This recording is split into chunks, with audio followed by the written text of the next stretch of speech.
நம்ம தமிழ் சினிமால எப்படின்னா ஒரு ரோலை நடிக்கணும் அப்படின்ட்டு ஆரம்ப காலங்களில் ரொம்ப கஷ்டப்பட்டு கூட்டத்தில் ஒரு ஆளாக நின்று இப்போ ஹீரோவாக கலக்கிட்டு இருக்கவர் தான் நம்ம சூரி.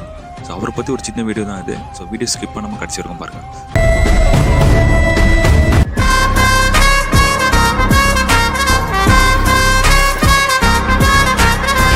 இவரோட ஒரிஜினல் நேம் வந்து முத்துச்சாமி. ஸோ 1981 தளபதி படம் பார்த்துட்டு இவரோட பேர் சூர்யான்னு மாற்றிருக்காரு. ஸோ அதுக்கப்புறம் படத்தில் வந்ததுக்கப்புறமா இவரோட பேர் சூரியன் ஆயிருக்கு. 1996 மதுரையிலேருந்து சென்னைக்கு வராரு படத்தில் நடிக்கணும் அப்படின்ட்டு. ஒரு 2 வருஷம் கஷ்டத்துக்கு அப்புறம் 1988 மறுமலர்ச்சின்னு அப்படி ஒரு படத்தில் ஒரு ஆடியன்ஸ் மெம்பராக ஒரு ரோல் கிடைச்சிருக்கு.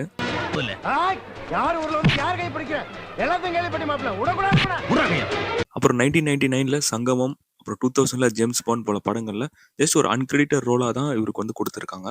விச் மீன்ஸ் கூட்டத்தில் ஒரு ஆளா, ஸோ எந்த ஒரு டைலாகும் இல்லாம.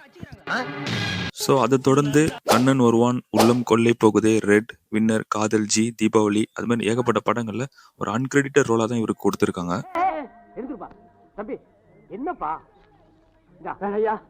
வேண்டாம், நீங்க எங்க ஊருக்கு வந்ததே போதும் ஐயா. எங்க தெய்வமே, எங்க குல தெய்வமே, நீங்க நல்லா இருக்கணும் ஐயா. நீங்க எங்க இருந்தா 2009 வெண்ணிலா கபலி குழு. ஸோ இந்த படம் மூலியமா தான் இவருக்கு செம்ம பெரிய டேர்னிங் பாயிண்ட்.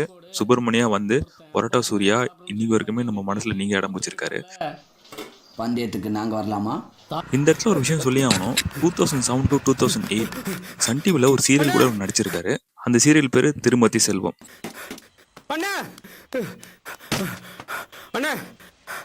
ஸோ அதுக்கப்புறமா ரஸ்ட் இஸ் ஹிஸ்ட்ரி நம்ம எல்லாருக்குமே தெரியும். அண்ட் அகைன் இவர் ஹீரோவா மாமன் ஒரு படத்தில் ஆக்ட் பண்ணிட்டு இருக்காரு. ஸோ இவர் மேலும் வளர நம்ம ஒரு விஷயத்தை போட்டுக்கலாம். நன்றி, வணக்கம்.